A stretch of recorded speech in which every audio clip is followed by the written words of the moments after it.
It's Election Day. And I am God blessed happy. It's our Christmas. It's Christmas time. It's Election Day. We should take the rest of the week off. We'll talk to Rachel Sutherland on the balance of power, which is up for grabs. If you had to, lay down a bet right now, based on the way politics has gone in the last couple of years, and it was like you're betting your next 3 paychecks, and you don't have a choice. You have to do it on whether or not the Democrats win the House or not. And you have to bet. How would you bet? I'd take the over on the voter turnout. Well played, Brandon. I think I would. I think I really would have to say that somehow the president squeaks it out. I would agree. I mean, based on the way 2.5 years has gone, 3 years has gone, I would have to say that. Yeah, I think so. But let's see what happens tonight. It's going to be very, very interesting. And I don't think they have a shot at the Senate necessarily. As a matter of fact, Republicans could. Everybody's saying the problem is with this is there's so many close races, right? And the Democrats need 14, 15, 16, something like that. And there are at least a dozen or more tight races like we're looking at here in the 22nd. Now, is Trump and the Trump family making appearances in all these districts like he is in the 22nd? Because it's... I believe so. Yeah, it was all... relentless. His latest focus has been on... was on the Senate. But everybody else has been going all over. This is just not... We're just not getting this at the 22nd. Any close race is getting the same stuff. Yeah. Well, look, they're all getting it. They're all... No, he's just doing it for Claudia. No, everybody's getting this. This is not about one candidate. It's about keeping the House. Well, you see in the Twitter feed, too, he'll do almost the Twitter rally. So, he did tweet at Claudia Tenney yesterday. Yeah. But, he's doing it for the congressional races, I think, via Twitter now, because there's a few other House candidates that he's kind of stepped Last up night in Rome at the beaches was, as Andrew called him earlier during the news this morning, President Trump Jr. Did I say that? You did. Oh my God. Which is not quite accurate, but who knows? Maybe you know something that the rest of us don't know. He's facing his father in 2020.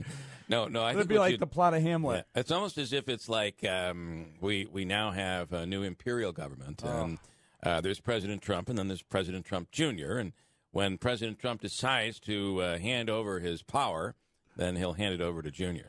Old Jr. Also launching tonight. I got to tell you, we've had we had President Bush and President Bush. Who knows? Maybe Andrew's onto something. Launching tonight on NBC, it's Presidential Apprentice, featuring President Trump Jr. Rachel Sutherland standing by right now. Nationally, this is going to be an interesting nail-biter. At least that's what we're saying it's going to be. Could the big November surprise be it's not as close as we thought it was going to be? Rachel, good morning. Hey, good morning. That could be the case. It's really hard to determine. Some of the polling heading in shows these races so tight, especially in Indiana for the Senate race there, where Republican Mike Braun has been trying to take down Democrat Joe Donnelly. And that's where last night President Trump spent part of Election Eve in Indiana and Fort Wayne to campaign for Mike Braun. So that one's one to watch. Certainly, when you look at the balance of power in the Senate, Democrats need to pick up 2 net seats to be able to take control. But Republicans not thinking that's going to happen. They've poured tons of resources. President Trump's been on the road for these Senate candidates, and they're thinking they're going to expand their majority. Other places to watch, of course, Missouri, where the president was as well, trying to pick up another Senate seat there. Florida, where you have Governor Rick Scott taking on Democrat incumbent Senator Bill Nelson. So really the big picture here, we're seeing the balance of power in the Senate, the Republicans trying to expand that, Democrats, of course, hoping for a blue wave. But that's more likely in the House, where they would need 23 seats to be able to flip the chamber blue. There's about, 15 to 17 really dead heat type houses in the race right now. Oh, yeah. There's that many that are really, really dead heat close. And then there are upwards of 70 competitive races. Yeah. So we're looking at just a slew of races in the House. I think it'll be a long night for a lot of folks counting, and it may hinge on, those just really small districts and places where they're just counting those final votes. I've heard people say things like this. Of course, we've heard this is really all about the president, and the president has really made it that way. I mean, he's gone back to 2016 style campaigning. I mean, it's like heated in your face campaigning. Yes, he has. I was noticing the other day, I don't remember, maybe it was in West Virginia. He's been all over the place. And back in kind of vintage Trump, where he's railing against the media and in a way that he hasn't in a while. So I think that it's all about rallying the base. He held something called a town hall conference call yesterday, which I thought was kind of interesting. And he really kicked off in that with the economy. And a lot of people would say, well, President Trump needs to talk more about the economy. And I think that maybe he's picked up. That's pricked his ears a bit. The beauty about the economy is there's nothing really bad you can say about it, right? I mean, other than the growing deficit, which some, even on the Republican side, have criticized a bit, the economy's booming.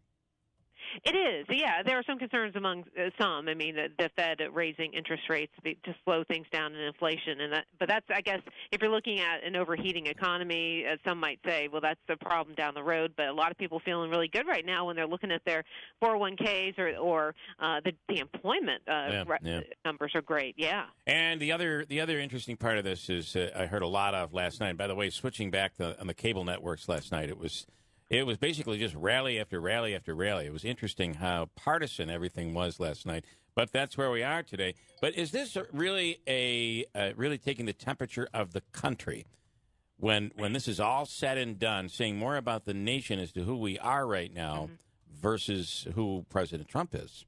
I think so. And President Trump, as you mentioned earlier, has even said, hey, pretend I'm on the ballot. So he's not even fighting the idea that this is a referendum on his presidency so far. And that's how it always is with a midterm election. It's always this is just the way it goes. And so the party in power often suffers losses. But we'll see if it happens this time. Maybe President Trump will do something different this time and be able to pull Republicans out. And how quickly, before you go, how hard the Republicans have pushed to win these very close races. Help me with this, guys. Donald Trump Jr. last night, Sarah Huckabee Sanders over the weekend, Paul Ryan was here, Donald Trump was here, Eric Trump was here, Ollie North was here. I mean, Ivanka was in the District North.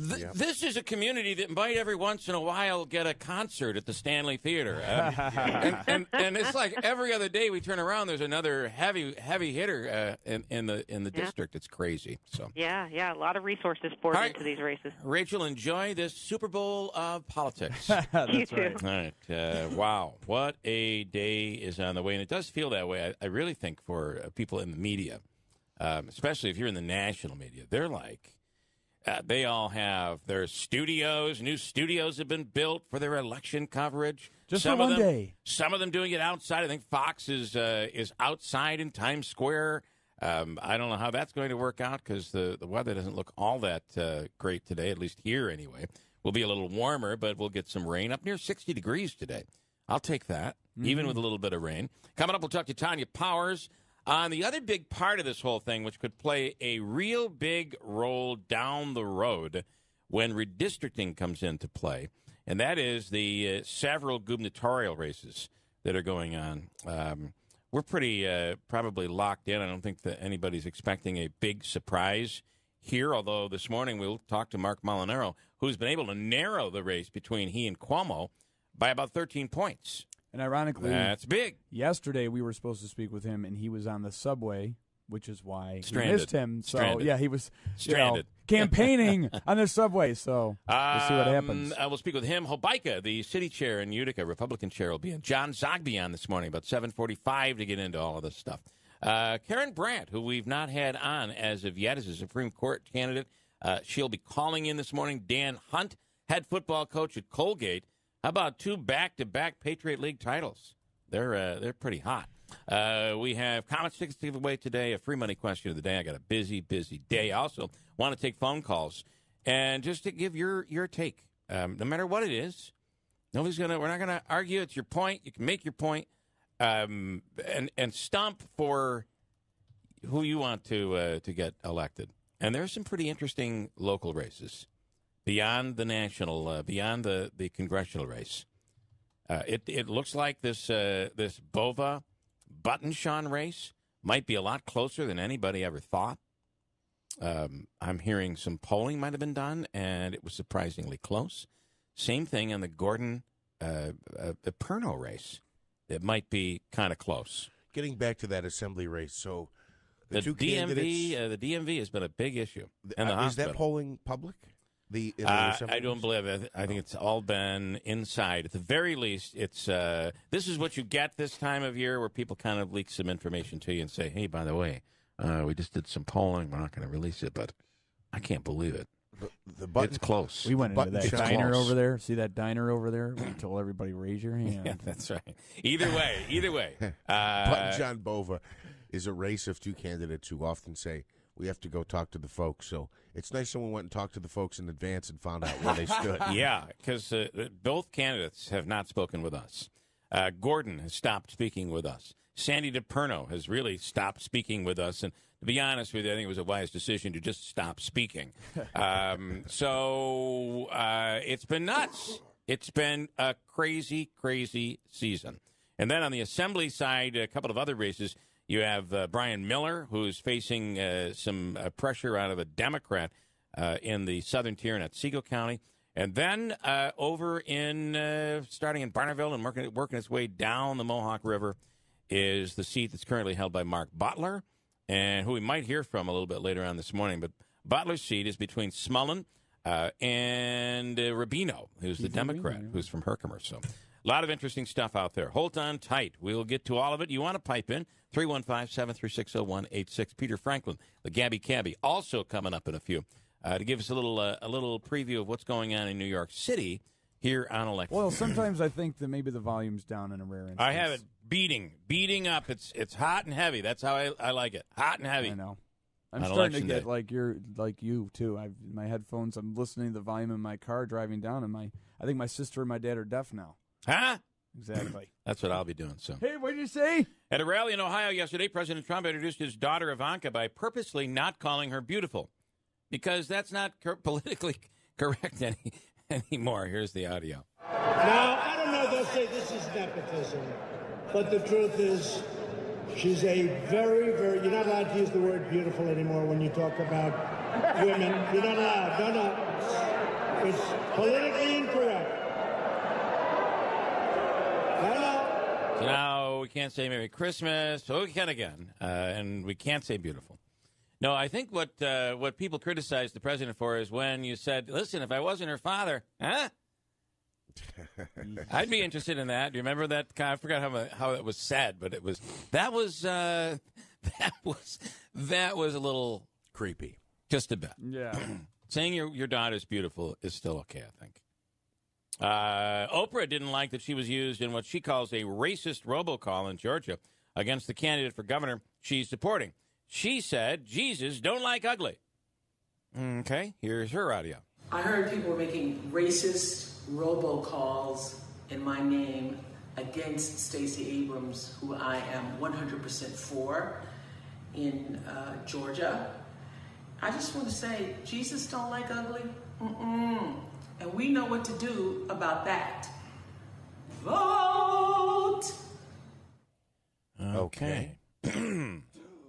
Is this going to be if Oprah wins, is it going to be a variety show? It is a little funny opera that, singing. I have to tell you, I did see her speak the other day. They carried it live on one of the stations, and I got to tell you, she was really good. I was quite. She would be a formidable opponent if she decided to run. You know, so and everybody would get a car. I wish she would win if everyone got a car. Yeah. I saw someone make a point, and I thought it was a good point. I hadn't thought about this before. That a lot of people think Oprah would kind of mow down Donald Trump, but Trump is kind of like this. Nothing sticks to him, no matter what he says or does. Where our vision of Oprah is all good things. There's no mud on Oprah right now, but if she got into it, people would begin to throw mud at her. Same thing they say about Joe Biden.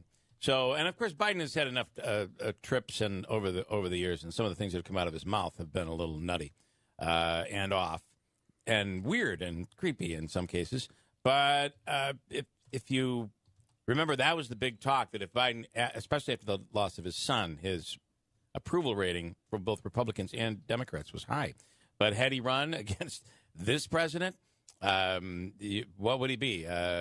Blowhard Biden, or what would he be? But it's amazing how these negative ads can lower somebody's approval rating. So what would they pull out on Oprah? It's just the thing that you always think of Oprah is like what you said. Everyone gets a car. You get a car. You get a car. You get a car. How could you argue with that? Right. But then as the campaign gets going, you learn new things about candidates, and it might change her perception. But I think it'd be interesting to watch. I'll tell you that. A woman in Phoenix named Mardis Jewel Painter just turned 106 years old, and her friends and family threw her a surprise birthday party. She's gone 106 years. You know that she's kind of at the end of the road. Why would you waste the time doing a 106th birthday party at Taco Bell? But apparently she loves Taco Bell. Okay. She's been a regular there for the past 8 years, says it's a good place to go, and who knows, maybe that is the key to her longevity. What's it like to be 106? I don't walk as good. I think Taco Bell is a good place to come to. I really do. If I were Taco Bell, I'd get her in my commercials immediately. Yeah. Make Jeff, her your new spokesperson. Jeff, this should be very exciting news for you. Why? Are you a big Taco Bell fan? Taco Bell. Well, I do like Taco I do Bell. too. By the way, I will mention the one on Oriskany Boulevard there, which has been under construction for some time. I saw serving customers yesterday. Okay. Look very out! big. Election night special! Got a break, and we'll come back with Peter Frankel, the Gabby Cabby in New York City. It's Election Day all over America. And Election Day in New York City as well. How is it different? What's it like? What's the feel? Is there a bit of a buzz going on? I'm pausing as we prepare for the commercial break, our final day of making sure the political commercials don't air on television. Are we ready? We'll break. 6:50 at WIBX. On the scene whenever anything happens. Best tour in the Big Apple. He'll take you anywhere. He's a cab driver, but an amazing historian of the city of New York, the city that never sleeps. He's everywhere, ladies and gentlemen. He was even there as Alec Baldwin was punching out a guy over a parking space. No, I wasn't there, but I can give you a little background on it. First of all, I'm not so sure he really smacked the guy in the face because, according to some of the news reports, when they found this guy's house in the suburbs, they went to see him. There didn't seem to be any damage to his face, but I guess only the court will tell. But what happened is a pretty common occurrence in New York. I mean, first of all, if you live in New York City and you have a car, you're out of your mind. I mean, you're just plain stupid. I mean, I wouldn't think of going any place in this city in a car. I go by public transportation, bus, subway, and what have you. So trying to get a parking spot is just an unbelievable operation. And what you do is if you see a spot, you get somebody to stand in the spot, preferably a big person like 8 feet tall, 400 pounds, hold the spot. In this particular case, the other guy slipped in, and Baldwin went presumably berserk, but I'm not so sure about that. Well, he claims, right, that this was one of those clickbait type things where it was a big setup. But apparently, if that's the case, they didn't get a really good photo. Yeah, no, they didn't. And also, the city did breathe a sigh of relief because we've had so much politics, as you people have had, of course, up the gazoo. So it was such a pleasure to have something else to talk about other than Trump and Pelosi and on and on and on and on. Well, Peter, but of course, today is the big day, and I would like to point out to everybody that if you vote for me, I'll put a chicken in every pot. I like it. I like it. Well, Peter, I hate to spoil the the political tie-in there, but Bill, you said Baldwin was calling it clickbait or something. I believe the phrase is fake news. Fake news. I believe that's what it is. Right. And also, if you tie it in a little more to politics, he was supposed to be on SNL Saturday night, and because of this, had to cancel. So.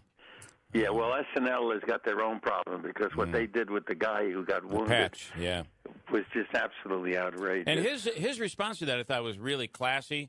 But I got to tell you this, Pete Davidson is going off the deep end. He's like broken up with his girlfriend, and he's nuts. He is like really, I don't know. It's not good. Well, it's almost an embarrassment. I mean, we have the longest running sitcom in the United States when it comes to our politics. And I come in contact with a lot of people through the taxi business, through the tour business from overseas, and it's almost I find myself, what am I, the representative of the United States? That I got to apologize for, these antics that go on? They're unbelievable. Yeah, it's terrible.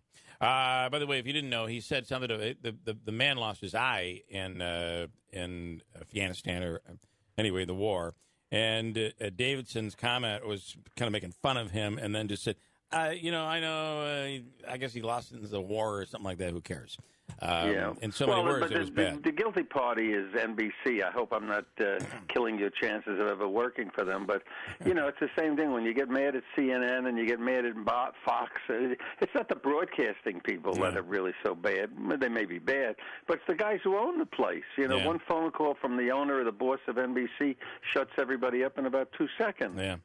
I'm not sure it's worthy of getting rid of him, but he might just end up getting rid of himself through all of this. I think he's nuts. Well, we could make him drive a cab for 24 hours. Could. He would not be able to handle that. The Subway's boss drawing a line in the sand this week. No longer can you do what on the subway train? Well, you're not supposed to eat. But they're not talking about having a couple of Nabisco crackers or maybe a Malamar or something. But you have people on the subway who sit down there with a whole meal in front of them, whether it be Chinese food or fried chicken or what have you, and that's sitting right next to you, and it's really kind of, I guess the best word is disgusting. And the subway has always tried to discourage it, and as a matter of fact, they've taken a lot of food places out of the subway system, but the new guy that's running the transit authority now has announced that he doesn't want any eating in the subway at all anymore. Wow. So people say, how can he do that? And that's not such a terrible idea, because it is kind of creepy. Well, and every once in a while you get a bump and a jerk, that sort of thing. Your hot dog with mustard goes into the shoulder of somebody else, and now you got to fight. It's just you're sitting on the subway, and the guy standing over you has a cup of hot coffee in his hand. Yeah, that's true, too. Makes you an absolute nervous wreck. There's a certain etiquette to everything in life, and riding the subways is a certain etiquette, too. You just shouldn't have a pile of bones. Yeah, fair Peter, enough. I agree with you, but is that enforceable on the subway? Anything's enforceable. We got 35,000 cops in New York City. They do just what they want. Yeah, in other words, if there's something what are you going get a ticket for eating? and you tell the police force to take care of it, they take care of it. They really do. I think we in many ways have an overabundance of police. We have 35,000, and then you people have been sending us state troopers, which everybody's absolutely bewildered. Nobody can figure out why the New York state troopers are in New York City sitting in their cars. Yeah. With purple ties. That's what state police. But it's inexplicable because they just don't seem to be in the mainstream of law enforcement. They're just here for some reason. In New York, yeah. It does seem like a bit of the fish out of water in New York City. Not up here by any means, but there. All right, Peter, out of time. We appreciate it. Happy Election Day. Have you voted yet? No, we're going to go in a little while. All right. And one of the beauties of living in New York City is that we all walk to vote. You guys have to get into cars generally and go someplace. That is true. But everybody in New York City can really just go downstairs and walk over a few. We're like about 4 blocks from the polling place. Have a wonderful day. It's Gabby.com. Peter, we'll do it again next week. Thanks. Yeah, you got it, baby. Running for Utica School Board. It was like a battle, right? There were commercials running, and people were spending a lot of money.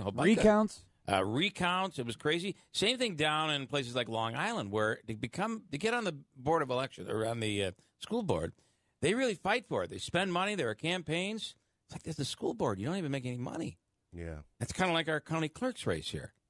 Well, they make some money. I know they do. I get that. Apparently, you get a $15,000 raise. $15,000 raise if you run a deficit. That's what the spot says. This race is probably one of the key races. Who would have thunk it that the county clerk's race would be a big heated deal here in Oneida County? It's crazy. That is Mark Molinaro right on line one. Mark, good morning. Good morning. How are you? Well, how are you? Well, my voice is a little strained, but I've been telling people it's a little corny, but if you'll be my voice today, I'll be yours for the next 4 years. Okay, well said. How about Very well said. I thought of that one all by myself. That's a goodie. I like it. The polling that came out of Siena, and you haven't always been complimentary to Siena, but this one really narrowed this race down. It did, and I think that they tend to overpoll New York City a little bit much, which is what we've been critical of. But we saw on Sunday we've cut the governor's lead in half. Our internal polls suggest that we're about 5 points behind. We're leading him in upstate, although I'm here to tell you we need more. We're tied with him in the suburbs, and we're beating him with independent voters. So I just have been saying to folks, listen, regardless of party, and I mean this, after 12 years of him in statewide office, give us a chance. We're focused on property tax relief. We want to end the corruption. I want to invest in infrastructure, broadband, highway, streets, and sidewalks. Give us an opportunity to do this right, and together we will get the job done, and I will not let the people of New York down. I hate to be the crazy conspiracy theory guy, but I'm going you? to. Yeah. And I'm not usually this way, but I have to throw it out here. It is very convenient for the governor to have the perfect poll come out just before the election. So, let me tell you what I mean by this. Yeah. What the governor doesn't want is a 25-point lead and his base in New York City to say, well, he's going to win, we're not going to get out anyway. He wants to. I would think that he would welcome a poll like this because he needs that New York City vote. So, am I nuts? Well, I don't think I would never say you're nuts. I mean, have you voted yet? We open at 6. I start at 6, so no. Okay, but I will. So I won't criticize you. That's right. It'd be the wrong time to criticize me. You're absolutely right. No, but listen.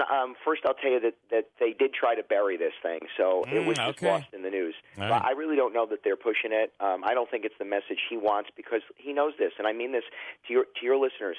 Upstate New York, Central New York, the Southern Tier, North Country can absolutely determine the outcome of this election. And I don't think they want you believing that we can win. Yeah, and what I say to folks is, listen, again, it's 12 years of one man in statewide office. It's okay to try something new, and we know that we have the highest taxes. We know we have a corrupted government. Give us that chance. So I do think that the message to all my friends in Central, Upstate, and the Southern Tier is simple. It's just in Western New York. It's very simple. I'm going to stand with you. I'm going to fight for you. I'm going to partner with you to get the job done. Really quickly, can you explain again, just for anybody who hasn't heard it yet, or maybe somebody that didn't see the debate quickly, how was it 30% in how many years that you're going to cut property taxes? We will cut property taxes 30% over 5 years. There's a way to do it. There's 23 pages of boredom on my website. You can read about it, but it boils down to that, and I know how to do it. It's 30% property tax cut over 5 years, and we will get the job done. How do you do that though without cutting? Everybody always wants lower taxes until you're going to cut what? I don't think so. No, because that's the old argument. I mean, Albany just spends too much, and it's not that we're not even saying that you have to cut significant amounts. You just have to slow the rate of growth. You start taking back the costs that New York pushes down onto property taxpayers. New York State forces more spending onto property taxpayers than any state in the country. So take responsibility for that, and as you do, modernize government and create efficiencies. Now we also, I don't want to bore you because it's election day. When you say, I promise you, there's detail. I know how to get to that while still preserving services, and it's about efficiency. It's about modernizing. It's about being effective. You use that word twice, modernizing. Is that another word for the scary C word? Which is consolidate. I don't know. I didn't know what you were going with. Sorry. Not Cuomo. Not Cuomo. Dictionary. What C words could I come up with? Yeah. Within state government, yes. Within state government. But it's also using technology. I mean, listen, if you try to access, how many times you wait in line filling out paperwork to get a state anything, a driver's license, maybe not so much driver's license, but services. It's just leaning on technology in a 21st century way, as I've done as a county executive. More transparency, single point access online, using technology to give you access to services and support. I mean, if you want to get Medicaid help for your kid with special needs, there's about 16 separate paper applications you have to fill out. The left hand in state government doesn't know what the right hand's doing. So it's consolidation, integration, and really delivering a better product. And I've done it as a county executive. It's the reason we've been able to cut taxes each of these last 5 years. So again, when people ask me, and you didn't ask, but when people ask me, well, how will government pay for this or that if you're cutting property taxes?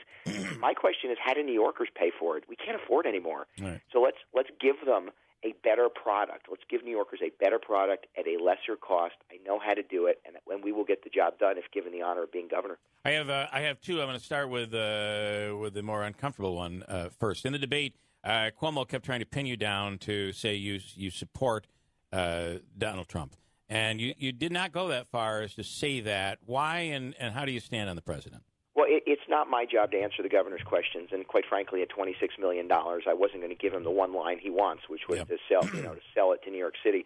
My position is very simple. I've been in office well before Donald Trump or Andrew Cuomo. I will work with the president to make sure that there's investment in New York State, to make sure we see benefit, and when and if the federal government does something I think is not in the best interest of New Yorkers, I'm going to say that too.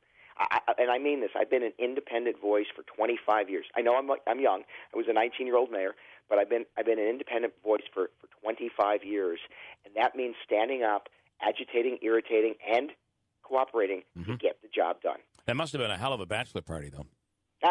Can you imagine? I mean, honestly, think of the hypocrisy. The governor lecturing me. I mean, he grew up in those inner circles. I didn't. Right. He grew up with those guys with deep pockets. I didn't. And his law firm represented Donald Trump's real estate in front of state agencies while his father was governor. Yeah. So just don't lecture us on that. And like I wasn't born on third base, and he said neither was he. I mean, come on. I never waited in line at the campus bookstore saying, "Do you know who my dad is?" Right. And then finally, I want you to just take 2 seconds to talk about your veterans plan, because it is pretty. It's a big, extensive plan that would do good things for veterans. It is, and I appreciate that. First, we owe them everything. I mean, those who served, we owe them everything, and they are, by the way, what has made America great, despite what the governor may have to say otherwise. I'm the only candidate with a veterans plan. It starts with eradicating veterans homelessness by the end of next year. It focuses on directing resources instead of having the state veteran services sort of do everything. Our goal is to give more help to local veteran service agencies because they know the people best. Focus on PTSD, mental health, and peer-to-peer assistance. For those trapped in the criminal justice system, make sure we have veterans courts that focus on the kind of support that veterans need. Creating a real job training program to help veterans returning enter the workforce, and ensuring that we do our best to provide resources and services to America's vets, New York's vets. Listen, I appreciate through this campaign the time you've paid to us, and we don't always get paid attention to upstate, and we appreciate it. I will never, ever turn my back on upstate New York. Mark Molinaro, good luck today. Thanks so much for taking the time. Thank you. Want to pipe in on any of the races today? Feel free. 315-736-0186. If there's someone you would like to see elected today, here's your opportunity. Nobody's going to fight with you. 315-736-0186. I might not agree with you. They might not agree with you, but we're not going to fight with you over it. 315-736-0186. Oh, it's Assemblyman Mark Butler who is on the line right now. Good morning, Mark. Well, good morning, Bill. Morning, guys. How you doing today? Well, it's a sad day, I would think, because this is retirement time for you. Are you just ready to celebrate? Well, actually, I do not officially retire until December 31st. Right, so I'll muddle on. Well, today is a big day. Today is a big day. So are you calling to pipe in on who you would like to see elected today? Well, yeah, I do have a couple thoughts. Thanks for asking me. Of course, I don't think it's any secret that I've been supporting Robert Smullen in the 118th Assembly District to be my successor. He's a great guy and has a tremendous resume. He worked in the Pentagon on policy issues. He's been a Bush Fellow. He's done a lot of great things in Washington and back here in Albany. He's already developed some great contacts. So I think he'll be a great asset to our area and to that district. So I'm really squeezing for him. Now, I have to say, hang on, Mark. Before we go on, what is the current standing of this where he claimed the veteran exemption on more than one property? That case was moving. Where is it right now? The case is actually in the neighboring county, in Schenectady County, which is one of our puzzlements. The complaint actually came out of Fulton County, so Schenectady County is the one that is scheduling, and there will be a grand jury review of it, and we're confident. This was just a paperwork oversight. I do not believe in any sense they'll be able to prove that he intentionally did a criminal act. So we're confident that's going to work out in his favor. Anyone else you'd like to?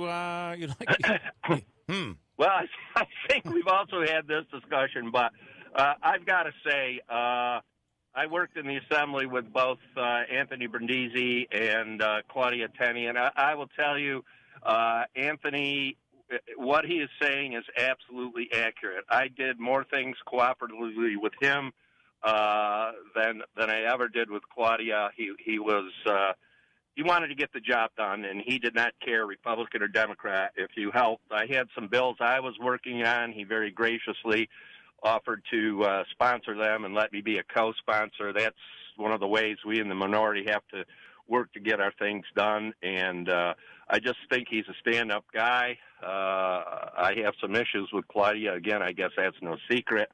So we'll see how that one works out. I know it's a razor-thin margin, but I think also he'd be a great representative for our area. And I think it's significant. There are several other prominent Republicans that have expressed their support for him.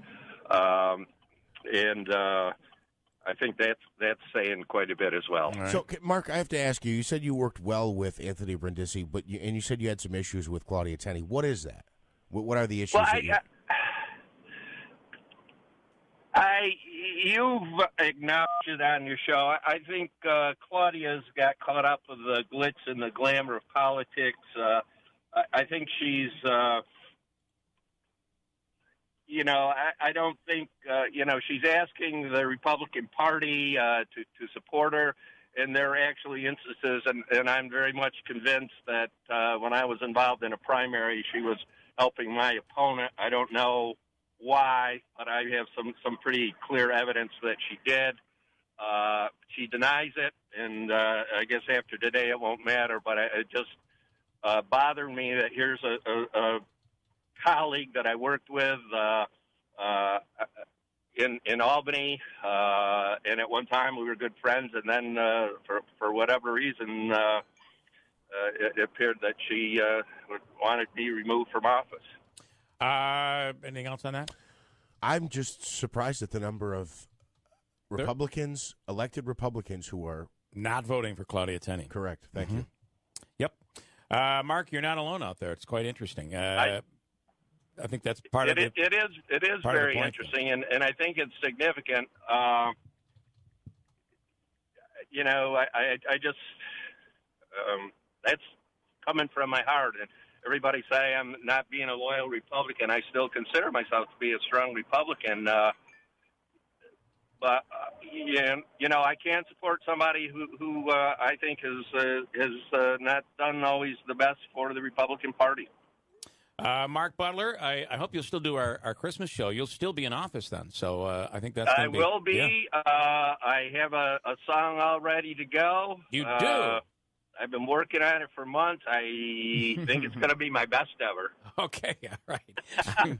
I'm so excited. I can't wait to hear it. So, all right, good stuff. Build it up, will you? Build it up. I will. It'll be a hit. It's with a bullet. Number one with a bullet. All right, Mark. All Butler, right. thanks so much. We Take appreciate care. it. Okay. Bye. I'll do one more of these, and then we can do some more as the morning goes on, especially in the 8 o'clock hour. I have a lot of time to get to it. Zogby coming up in a few minutes to give his impression on NY22 and the House and Senate races going on today. As of yesterday, he sees not confident in a Democratic sweep. That was as of yesterday. See where he is today. And Hobica coming up as well. Francis has been waiting for a while. He's in New Hartford on the congressional race. Good morning, Francis. Good morning.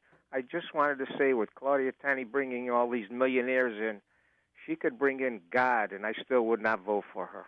And you waited about 8 minutes to tell us that. So yes, I appreciate that. All right. Thank you, Francis. We'll open up the lines and do some more of that coming up. That was a hard hang up there. Is there one more, Davey, I can squeeze in? I'll do it. Who is it, by the way? Kevin. Kevin. All right, Kevin. I'll give you the last word before I break. Hi, Kevin. You're on the radio. Yes. Good morning. I just wanted to follow up on Mark's phone call. Yeah. I am voting for Claudia because the president has asked me to do so. Okay. And that's my feel. I know there's a lot of politics this and that. And I've kind of watched some things in the Valley, but I'm going to vote for Claudia. So that's what I wanted to. And yesterday, he not only asked you yesterday, but he tweeted out to you and said, "Please vote for Claudia Tenney." So it's been interesting. But the good thing is, it'll be all over tomorrow. I hope. Okay, thanks for taking my call. Thanks. 7:33. Andrew does news. Let's go right to it now. Free money question coming up from the Hobica Law Firm, and Joe will be actually in studio coming up as well. Eric and Alien standing by right now, ready to take a shot at Hobica's money. It's Joseph and Andrew Hobica, 315-724-1600. A chance at $100 in cash. Eric, you ready? I am ready. It's topical today, and here it is. 7 seconds to get your answer in. In 2010, Richard Hanna beat Congressman Mike Arcuri in which congressional district? I'm looking for a number. Ready? Go. 121st. It'd be the 21st, which would be going really good. Technically, the answer is the 24th. Currently, the seat is. So here's how it went down. In 2008, he ran against Arcuri and lost. In 2010, he ran against Arcuri and won in the 24th congressional district. After that, the district was consumed by the 22nd, and it was all split up and redistricted. Yep. So when he ran in 2012, he won in the 22nd congressional. So, all right, how about if we give you Comets tickets? You able to go tomorrow night? I am not able to go. All right, so we'll hook you up with something else. I don't know what I have here. I might be out of the tavern gift cards. The 72 Tavern and Grill. Either way, we'll hook you up with something nice. Sit tight, Dave. Davey's going to hook you up, Eric. Thank you. All right. And you're voting today, I assume, getting out there and voting. I am voting today sometime this afternoon. Not that we shame people into it, but, I think it's a big day. A lot of people out there. I figure you can't complain if you don't vote. That's the way I look at it. Agree 100%, Eric. Thanks, man. Sit tight. Davey's going to take care of you. By the way, you can submit the answer, which would be 24, by downloading the app at WIBX. So you go to either the Google Store or Google Play and download the WIBX 950 app for a chance to win a free brake job from Erskine Garage and Tire. All you have to do is submit the answer. So you download the app and then send in an email to us, just one word, the one number, it'd be the number 24. As long as you do that, you go into the running to win a free brake job at the end of the month. That is covering everything from Erskine Garage and Tire.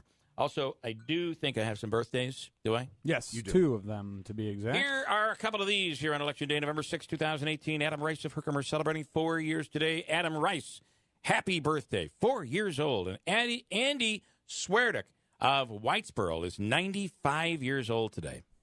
Andy Swerdick in Whitesboro, 95. The cake, I'll do 2 of these today. We'll give a cake to Adam Rice in Herkimer and Andy Swerdick of Whitesboro. NY22, the congressional races, the Senate races, the gubernatorial races around the country. There are local races as well to get into. Hobica in studio, John Zogby on the phone line to dig in and give his prediction for today. As of yesterday, not willing to say that he was not willing to call for a blue wave, as they've been calling it. Where is he this morning? We'll get to that next on WIBX. Spoke to a friend yesterday in Oneida County, and he told me, he said, I am voting straight R tomorrow. And I said, come over here so I can smack you in the head, for God's sakes. I feel it's important to vote Republican. I'm not even going to bring you into this, Joe, because you're going to argue with me and fight with me all morning long. I don't want to do that. But there are some Republicans you got to stay clear of today. We'll talk about that. I'll talk about that coming up next hour, Joe, after you leave, because I don't want to fight with you. Joe Habaika is the city chair. That is a good idea, in Bill, the city of I have Utica, to be honest with you. The Republican last Party. couple times that I've come on your show, You've been angry. I've been angry after I've left. And you have. I've tried not to. I know. I've tried not to exhibit it, but I know. Well, try not to PMS today. Look, I know that if I get you angry, you just give my money away. That is true. That is without true. really any rules. So Here's on a very big. You don't have a tie today. I can say, what color is his shirt? Right, if you're watching on TV. Yeah. Here's John Zombie standing by right now, and a very, very big day. The midterm 2018s will go down in history as probably, John, being one of the nastiest that we've ever seen in our lifetime. Yeah, good morning. $5 billion spent, and it appears most of it in the 22nd Congressional District. Yeah. It does feel that way. Oh, morning, boy. John. Good one. Oh, good morning. Bring back Billy Fusillo, please. Yeah, exactly. I have to say, if we want to really kickstart the economy, let's have another election next month. Yeah. And the Yeah, month really. after that. Yeah. Yeah. No thanks. But there, the really high intensity and the we're approaching now 40 million people who have voted already, which is unheard of. So when all is said and done, in an off-year election like this, when you get like a 37-38% turnout, we're going to end up probably with about a 48-49% turnout. That's a lot of extra voters. Yeah. John, I have a column this morning that I released last night on this race, and obviously we've just consumed it for the last really year and a half. And I believe the difference in this race today is Anthony Brindisi's ground game. And the fact that they have put a ton of effort into knocking on doors. I talked to Jordan Karp yesterday. He said 200,000 plus doors they have knocked on. And what I feel that will do today, and we'll see, is bring out that voter that is the non-traditional voter that doesn't get caught up in polling. What are your thoughts? It could very well. The polling is showing right down to late last night that it's a tie. That by tenths of a percent, Claudia Tenney rounds out to 46, and Anthony rounds out to 45. All of which is, a meaningless lead. If I look at that, 46%, that's what Tenney got last time in a three-way race, and that appears to be her peak. And so extra voters that do turn out, particularly what we're looking for nationwide, are how many young voters are going to turn out. They have lost patience with the Republican Party.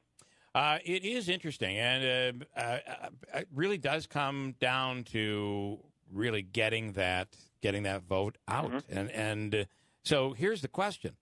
Which philosophy is the old school philosophy, the ground game, knocking on doors, shaking hands, that first-hand contact, or has Trump just completely changed the rules and being able to bring in big names one after another like they have done for Claudia Tenney?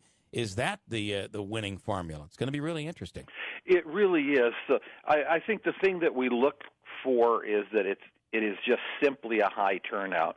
And we find that throughout the country that with this high early voting turnout, you would think automatically advantage Democrats. However, the Republican intensity is so high that many of them couldn't wait to vote. And they have turned out to vote.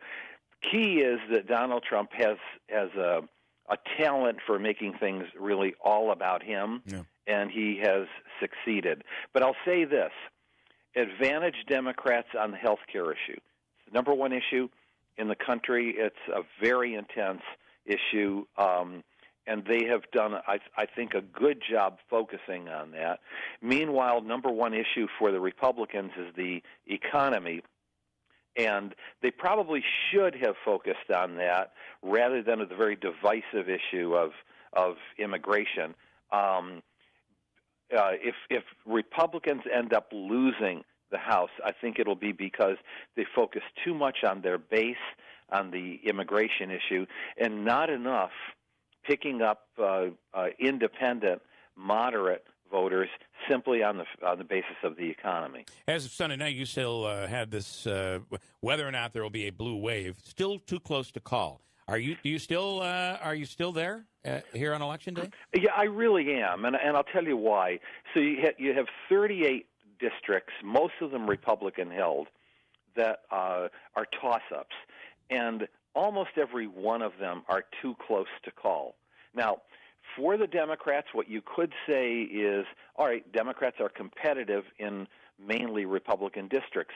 That's a good sign for them. On the other hand, when you're looking at ties and 1- and 2-point races, one scenario is Democrats win almost all of them. So the very close race down to the wire then becomes a landslide. More than likely, I think that Republicans and Democrats split, and so we go down to the wire, possibly not even tonight, knowing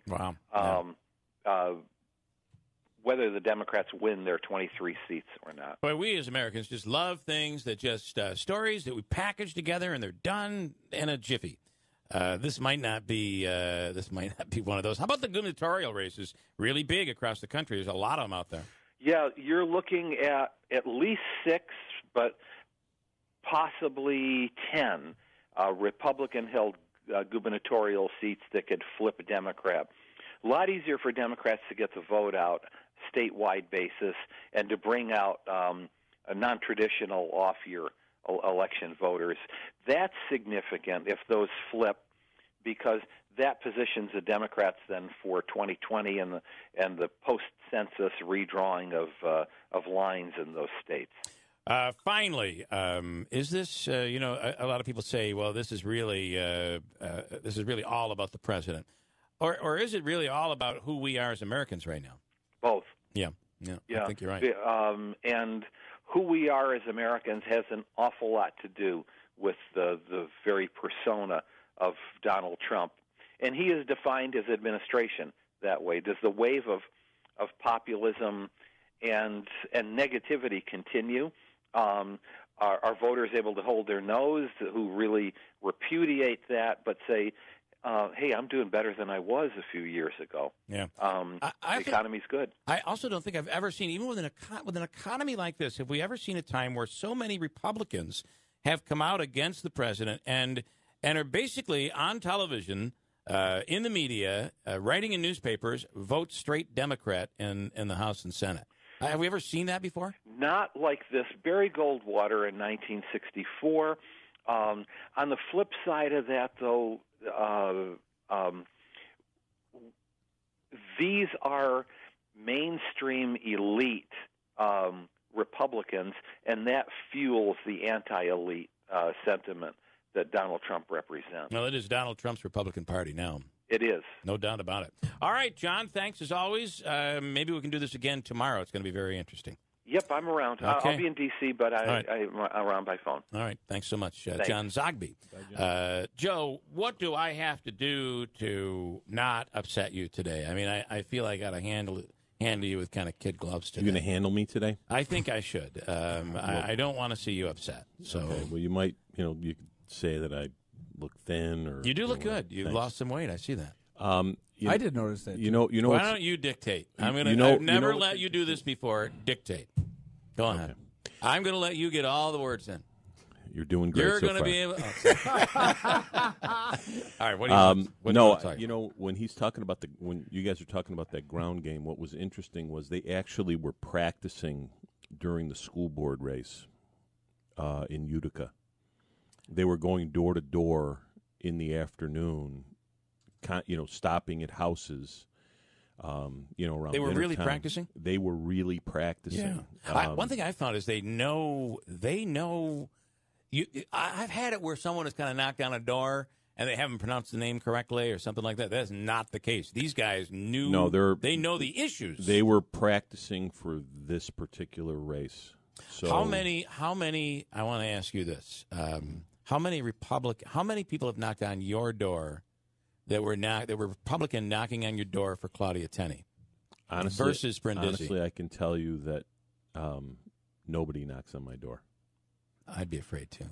No, I'm just saying that nobody Where I live, nobody knocks. I had one knock from the Republican Party and probably 12 from Democrats supporting Brindisi. I couldn't, and that's why I kind of feel like that ground game. They have gone all in on that ground game, which is really a referendum on: is this the new Trump world of getting somebody elected nationally, do you follow the old formula? I think that Trump follows an aligned, the disparate issues approach. So he picks a topic that he thinks people will get behind, and then aligns all these people from different viewpoints on that, against that particular issue. He's great at picking those issues that people get angry over, and that's the immigration thing. It's the caravan. But it's just that, he single-handedly energized the Republican Party between Kavanaugh, and then it kind of died down, and he brought it right back with immigration. Yeah, and I think that, I'm not quite sure what the truth is anymore. I mean, I think that's what's gone on. I think it's very hard to know what reality is anymore because there's so much posturing and misinformation put out there. So it's very hard for somebody who's trying to get information to, make an educated decision. Yeah. I'm always one that whenever we're in meetings, I'm like, why do we have to be so focused on titles? I hate titles, but Trump is the candidate of titles. He loves titles. Even just think about it. We call it the caravan. Everything has a title, and it works. You talk about placing somebody, right? Is that what it's called? Repositioning. I'm sorry, positioning. So he positions everything. Oh, he totally does. And brilliantly, he gives everybody. You either have a tagline or a nickname or something like that, and yours, Jumping Joe Bike. I believe it. I have to tell you, it's Jerky Joe. Jerky Joe. Here comes Jerky Joe. I completely understand that because I've been accused of that myself in the past, where you sit names there and you either put a tagline on them or, and usually I'm doing it with no malintent. I'm not exactly sure that he does it with no malintent. I think what's going to be interesting in general is that these elections have been about rhetoric. Yeah. And then there comes a point in time, once you're elected, you have to govern. It's time to govern. And I'm hoping that people are going to be prepared to govern once they're elected in one capacity or another. I do fear that once this is all said and done, it's going to be another 2 years of just Washington fighting amongst themselves. Everybody's fighting, no matter how this thing ends up. I think it would be to Trump's advantage. I think it would be to Trump's advantage to have an imbalance, so that he could then sort of look like the great uniter. Even though the first 2 years, I guess the general view is he's the great divider. Got it. You got to wait for me. I got a break. Top of the hour news. Hard break, Joe. Judge Karen Brandt is running for Supreme Court in the 5th, am I correct in saying 5th Judicial District? She's on the line right now. Karen Brandt, good morning. How are you? I'm good, thank you. How are you today? Wonderful. Tell us a little bit about you. You're from Oswego, right? I am from Oswego County. I'm actually born and raised in Phoenix, New York. I currently live there with my husband and our 2 dogs. What are the dogs' names, just to be curious? Sure. Rooney and Kona. All right. So tell us about the court and why you feel that it's a big race. There are 8 candidates. 4 judges will be selected. And why should one of those 4 be you? Well, I am a very experienced judge already. I am an attorney. I practiced law for a number of years. And then I was elected as a town judge in 2011. I was reelected in 2015. So I'm already going into this with over 7 years of experience on the bench. I'm also a support magistrate. I sit in Onondaga and Oswego counties. I preside over child support matters, both for child support and spousal support. Has the world, and I know this isn't applicable for what you're running for, but it tells us about who you are. The world of child support changed over the years. It did seem to be, there was one time where a lot of guys felt that they got the short end of the stick in support court. What are your thoughts today? Sure. I agree with that to a certain extent. I think that in the past we typically saw it as the dads were the payors and the moms were the payees. But I got to tell you, honestly, it's the world is changing. Lots of dads have custody of their kids now, and moms get ordered to pay support just like the dads got ordered to pay support. All right. And if you are elected to the Supreme Court, give us an example of just some of the types of cases that you'd be seeing on the bench. Sure. If you're in Supreme Court, it's because you're either in the process of getting divorced, maybe you were in a car accident, maybe you have a real estate transaction that went awry, or a contract dispute. We also handle tax certiorari cases. So there's a wide range of cases that we handle in Supreme Court. All right. Well, listen, it's been I'm assuming a long race. All these races are very difficult, especially for a judicial candidate, where you kind of have to play by different rules, right? Yes, we do. First of all, our district is a very large district. Yeah. We encompass 6 counties in the 5th Judicial District, so we have a large area that we have to cover to begin with. And then the ethics rules really restrict us on what we can say and can't say out there in the public. And can you just answer this? Why is it so cold in Oswego? Well, if you're a snowmobiler, you like it. You can't wait for the snow to come this year. I don't know. There's something about that wind. That wind is biting, isn't it? But It is. It does cut through you, but it also means that in the summertime, we have a great summer breeze off that lake. So I'll you bet got you to do. take the good with the bad. All right. Well, listen, Karen Brandt, Judge Karen Brandt, thanks for taking the time. Good luck today. Again, it's you get to fill in 4 bubbles in this race. So thanks for coming on this morning. Thank you, and thanks for having me. All right. Joe, you have no interest in becoming a judge? No, I don't. I don't have any interest at all, actually. And as an attorney, I've never really asked you these questions. You've reached a point in your career where you have a decent staff.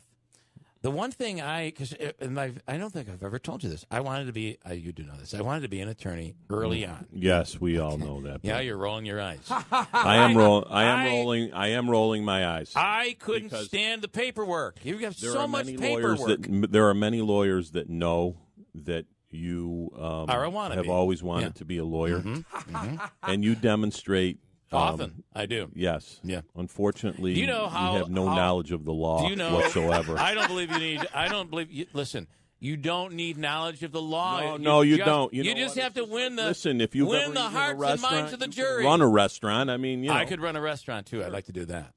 Yeah, but I don't like to do dishes, and nor do I like to do paperwork. So, have you reached a point in your career where you just get to do the litigation part? No. You have to do. It's a lot of paperwork. You got to do the work. It's just the way. It's just the way it is. That's why I wouldn't like it. But I thought you were going to, ask about. I think most of the judges have great staffs. They absolutely do. They usually have. They have an all-star team. Most of them. Yeah. So. Okay, so let's talk about what part of the race do you want to talk about today? It's Election Day. This is exciting. Yes, I'm actually on pins and needles. Do you like Molinaro? Do you like Molinaro? I do. I do too. I do. I've had an opportunity to meet him a couple times. I think he's very bright. I just don't think that, based on my experience in just running for, the school board, I don't necessarily know that sticking to the issues anymore or works. I think you have to spend your time kind of playing the game. I realize you're the Republican chair, and I get that, but just looking from the outside into this congressional race, do you feel that that's been the case? Because Brindisi seems to have really stuck to the issues.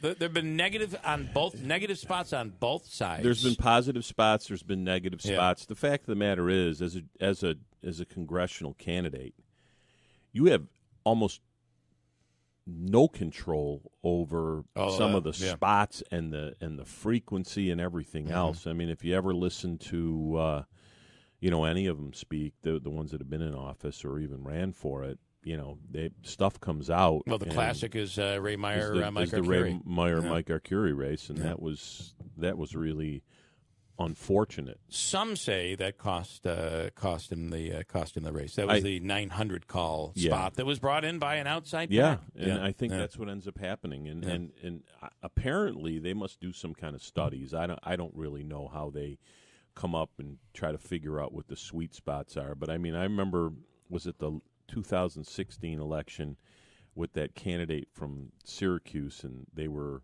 running the pictures of the Birkenstocks and all this other crazy stuff. Yeah. I mean, it actually made me laugh when I saw it. And some of these direct mail pieces have been kind of funny as well. Yeah. Bad. Some have been nasty. But others have been, they got game show type things, and I have them right here. Those beauties. The direct mail, I think, even though most people would say, "Oh, that it doesn't really work," blah blah blah. I think that having those mailers go into the home somehow, I think it allows a candidate to get some traction. I want to play the game with you. Oh, you can see, can't you? Darn it! Oh, go ahead. It's easier to play when they're on the phone. Yeah. I'll read the slogan. You tell me what the direct mail piece is. Okay. Who sent it? Bribes, payouts, sexual harassment.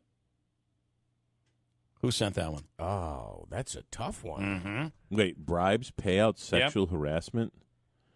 Greed, corruption, the worst.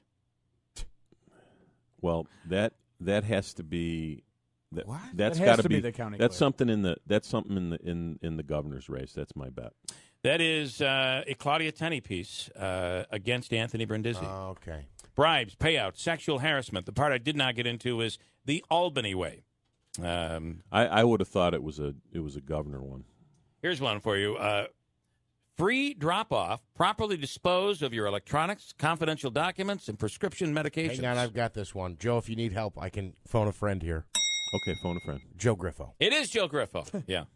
Really? Who's not running? That was for his... Yeah, he is running. He's not challenged. He sent out unopposed. some things about that big recycling thing they did at the Oneida Herkimer Solid Waste Authority. This one has a woman in a wheelchair that says, "Why is blank attacking our health care?" That one has to be a Brindisi one. That is correct. That is from Brindisi against Claudia Tenney. How about this one? Happy 50th birthday. Please enjoy these higher health care costs. Love your Congresswoman, Claudia Tenney. That's like I'm saying. Some of these can be... they're very, very creative and I like done. the fun stuff, cases. even if it is... I mean, if it's clever, I do enjoy it. I just... Yeah. The Swamp Gator commercial. There was one. In my mind. There was one where they isolated a still shot of a video of Sandy DePerno laughing, and on the front of it it says runs deficit at DMV, collects $15,000 raise, and it's her, full on hysterically laughing, and it's just a screenshot of that. Mm-hmm. Yeah. And again, is that out of bounds? Is that not fair? Obviously, that's not what she was laughing at, but the way they present it, it's very artfully done.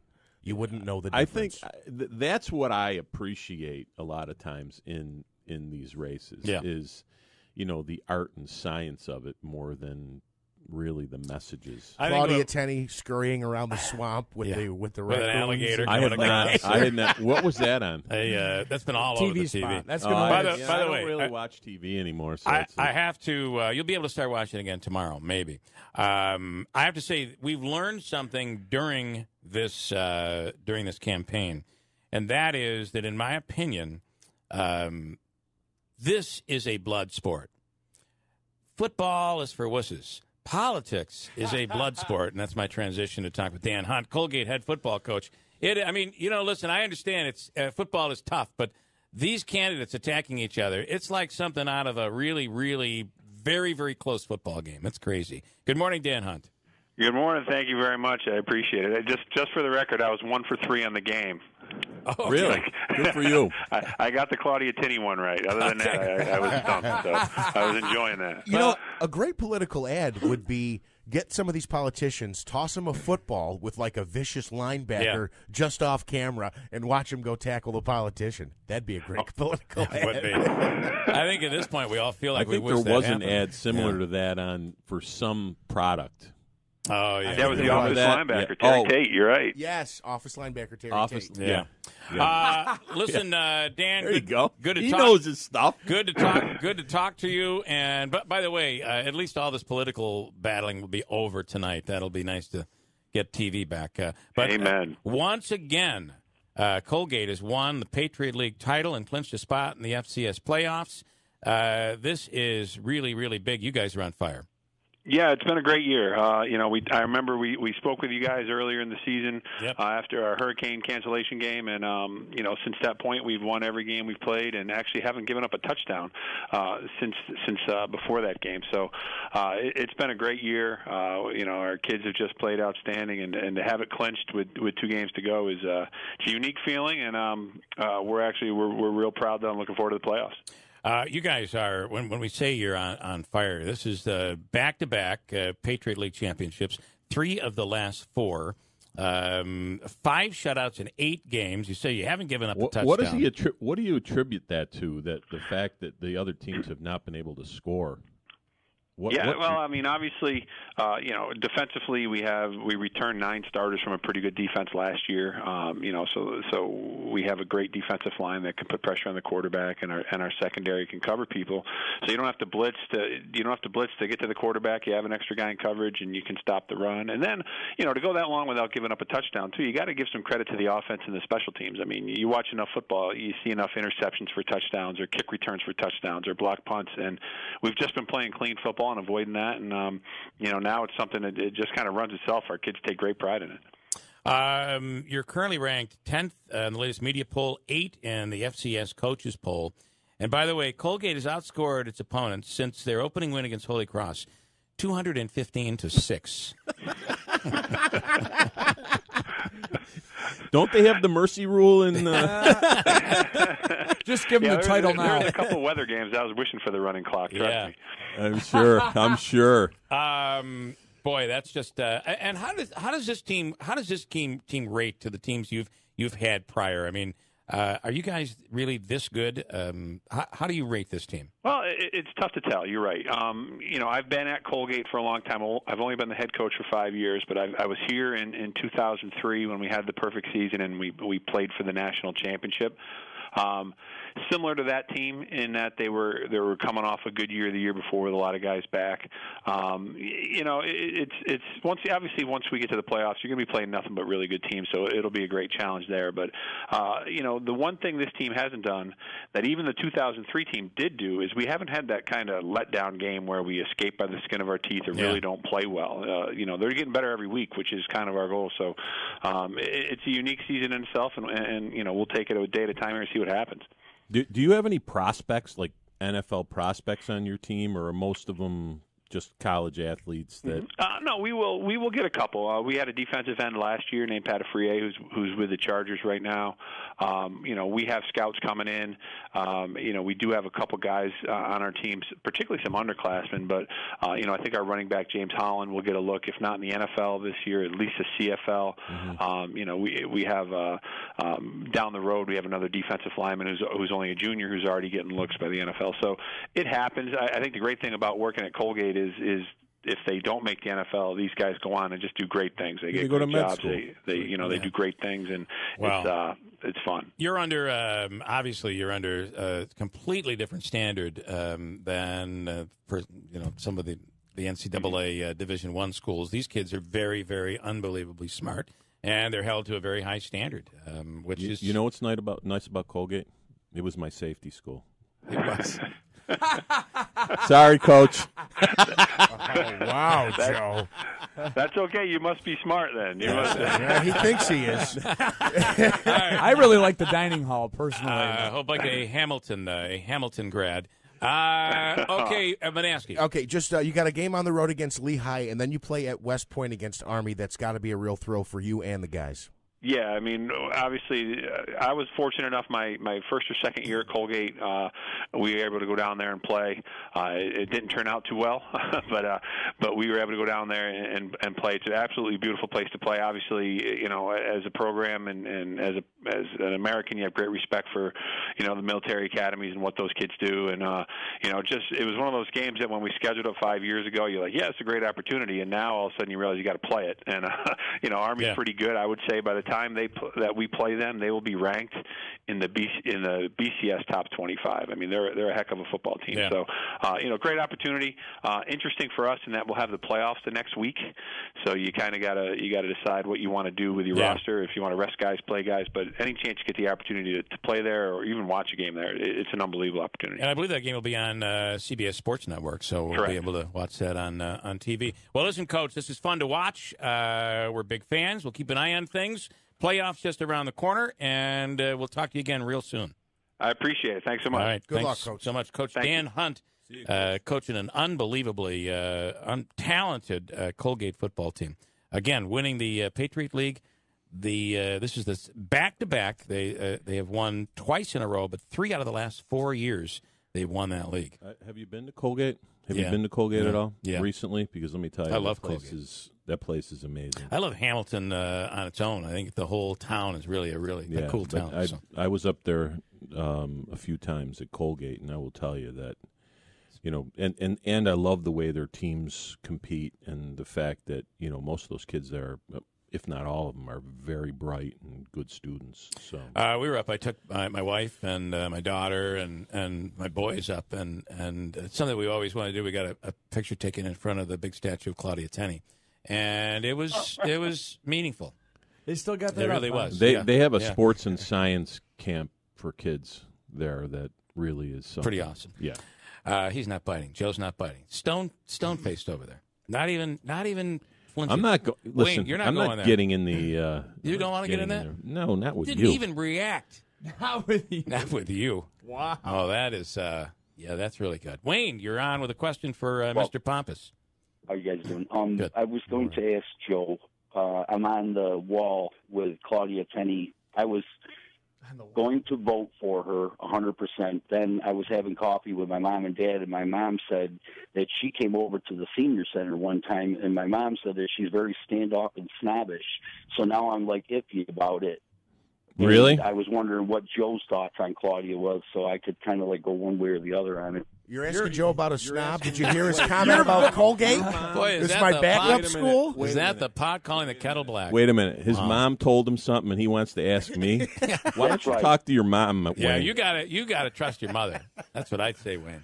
But listen, you really leader yourself. I like If that, you though. feel the same Trust way, your then mother. do what you need to do. Wayne, you really should look at Well, digging Joe, I in. voted for you, so that's why I was saying. Well, I voted for you for appreciate the that, school but board you know thing, what? It's and hard my for me to girlfriend take the almost place cost of me your the mom, vote Wayne. because she couldn't get out Honestly, to vote.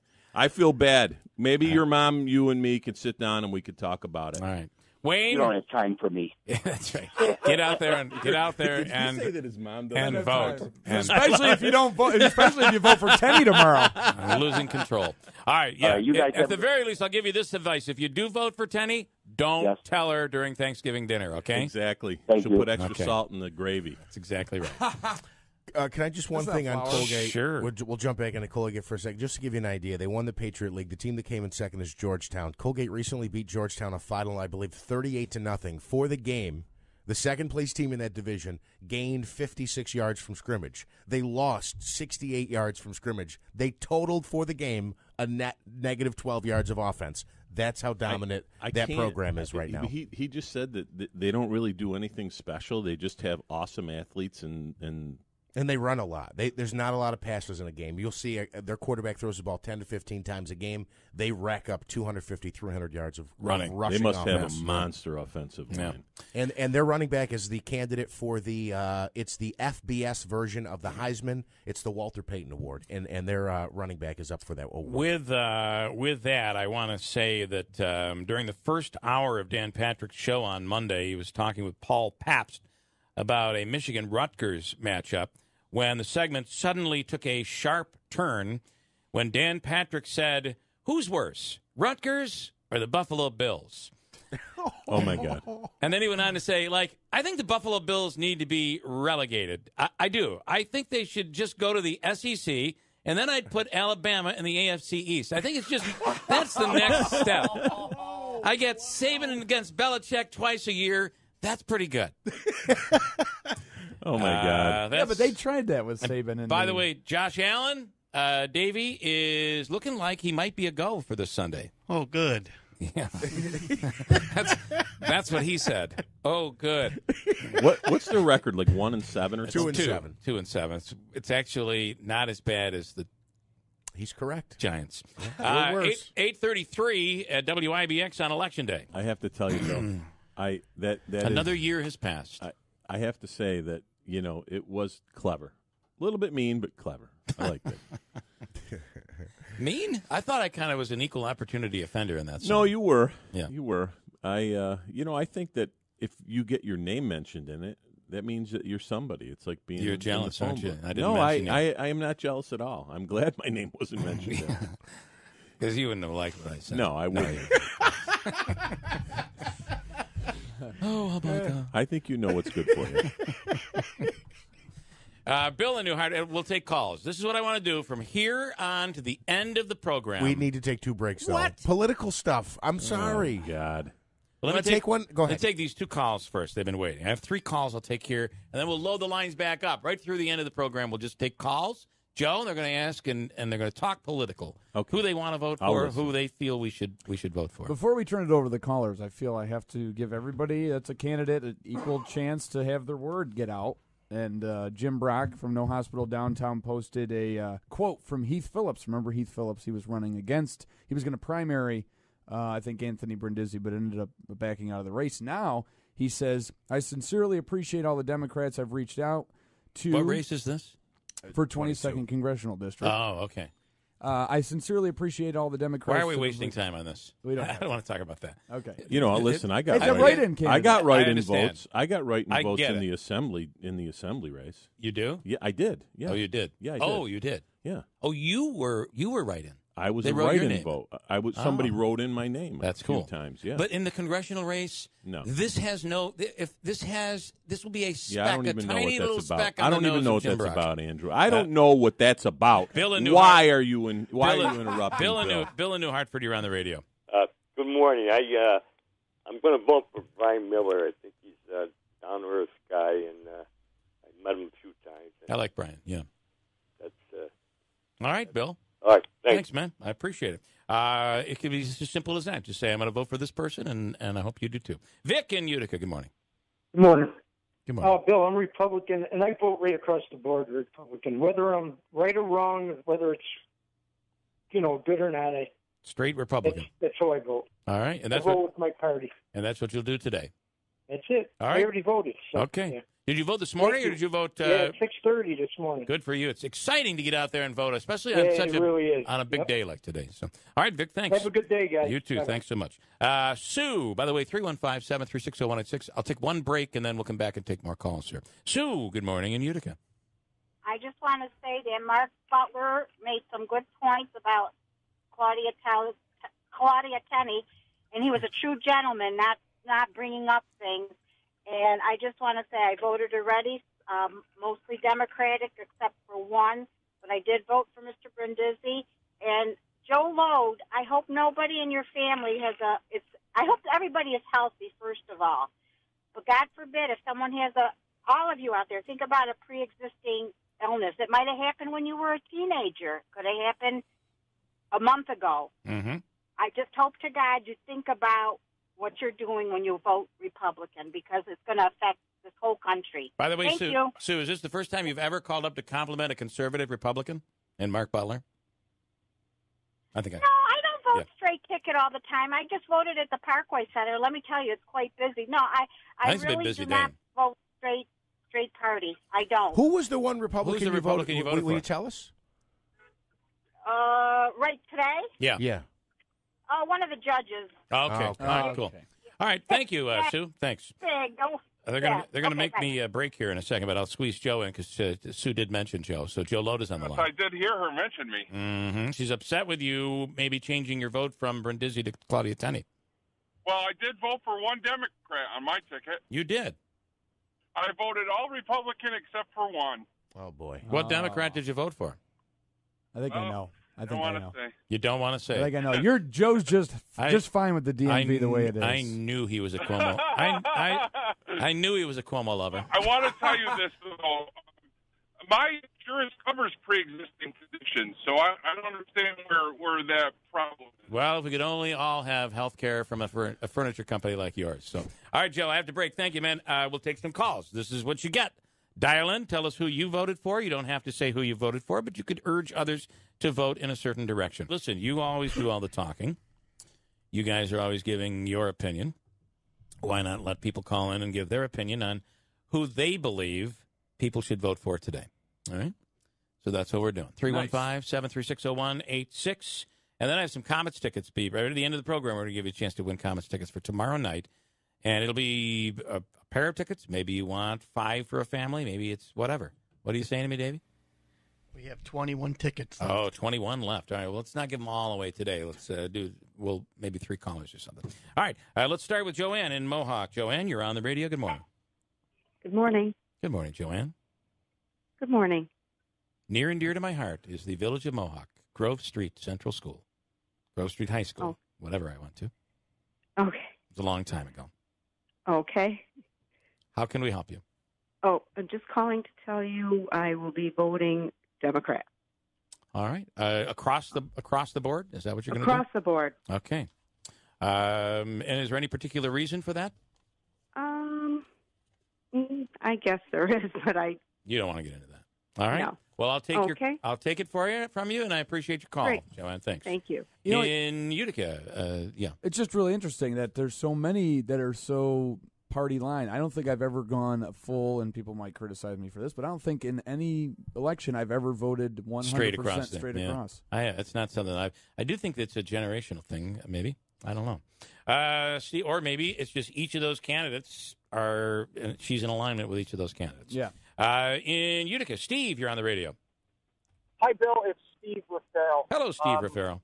I want to change the subject just momentarily. Yes. I have to disclose I am Joe Hobeika's brother-in-law. That is true. I'm thinking beyond Election Day, and I'm thinking, win Hobeika's cash. And, I have to tell you that I have firsthand seen Joe's rhythm and dancing moves. It is quite disturbing. It is. We saw it, yeah.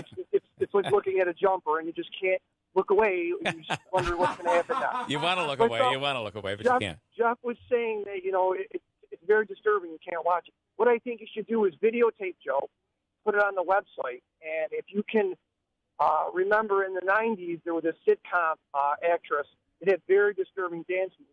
If the person could come up with that name, I think they should win Hobeika's cash. Oh, I think it would be a great thing. Maybe a new episode on the Keeler show. The character on the show or the actress's real name? The character on the show and what the show was. Okay. All right. Okay. All right. That danced as bad, if not as bad, as Joe Hobeika. Danced as badly as Hobeika. Okay. I like it. You can't turn away. You just can't. All right, Steve. Thank you, man. All right, guys. Enjoy the day. All right. He said it was in the 70s. John in Bridgewater, what would you like to say here on Election Day? Hey, Bill. I was almost the first voter this morning at 6 o'clock out in Bridgewater. Good for you. And let me tell you, the taxes in New York are too damn high. Yeah, so I've heard that before. That tells you that. Hey, real quick, Florida's population is the same as New York. They provide services of $88 billion. New York, $168 billion. What's that tell you? That's a fact. Read the Washington Post. I'll have to look at it. Florida's population is... They're almost the same as New York. They're smaller and than they New York. provide services that we do, and it costs $88 billion for Florida and $168 for New York. Yes. And have you seen their teeth? Have who? I'm just saying. If you look into Florida, we always think of Florida as being, Miami and Orlando and Mickey Mouse ears. The rest of it is like Mississippi. Well, that's Florida, and that's probably why they don't pay. But here's the problem with that, John, and I get it. Taxes. I get it. But the problem that we have here is nobody wants to give up the services that they receive. Nobody. It's like we want to cut taxes, but when it comes time to finally say, here's how we're going to cut, nobody wants to give anything up. That's Cuomo and Albany. Yeah. All right. All right, man. All right, Bye. John, thanks. Yep. Denise in Frankfurt, you're on the radio. Hi, Denise. Hi. I just wanted to say that I was going to be voting for Joseph Bellino for Frankfurt Town Justice. He's had 28 years of experience on the bench, and he's up for election again. All right. And those are some of the races we haven't talked about because of all these others that are so hotly contested. So anything else you want to add, Denise? Yes, probably be voting, for the most part, Democrat. Okay. All right, Denise. Oh, that's good for the most part. So she's considering some Republicans. Considering others as well. All right, Denise. Thank Very you so nice. much. Thank you. All right, in Frankfurt. Donna in Schuyler. Hi, Donna. You're on the radio. Hi, Bill. Hello, Donna. How are you? All right. So? I voted for 2 Democrats and the rest Republican. Okay. And that's all you want to say, though? Yeah, you want to know the Democrats? It's the comptroller because he's been in there so long.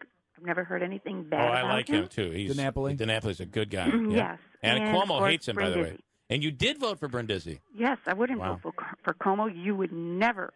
No, what I'm saying is that Cuomo hates DiNapoli.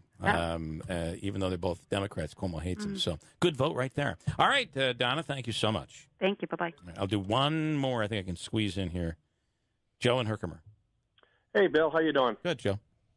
I'm going to be voting for both parties, even as a registered Republican. I certainly won't vote for Tenney after she basically nailed the city of Utica for $25,000 when Trump was here. But I'm also going to vote for my son, Keith Rubino. Okay. And I still think he does have a chance, even though you don't, because he has run a very good, clean campaign. He has. And Bill, I listened to you many, many years. I love listening to you. But you kind of like to see if he could get in the mud.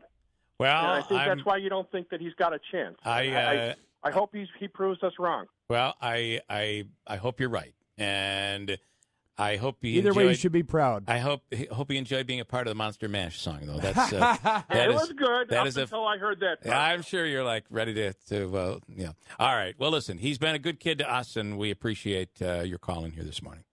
You're welcome. All right. Sorry I can't take any more. As he's saying, we've had these paid spots we have to play. Gotta go. Back tomorrow. Who knows what we're going to find out? Get out there and vote.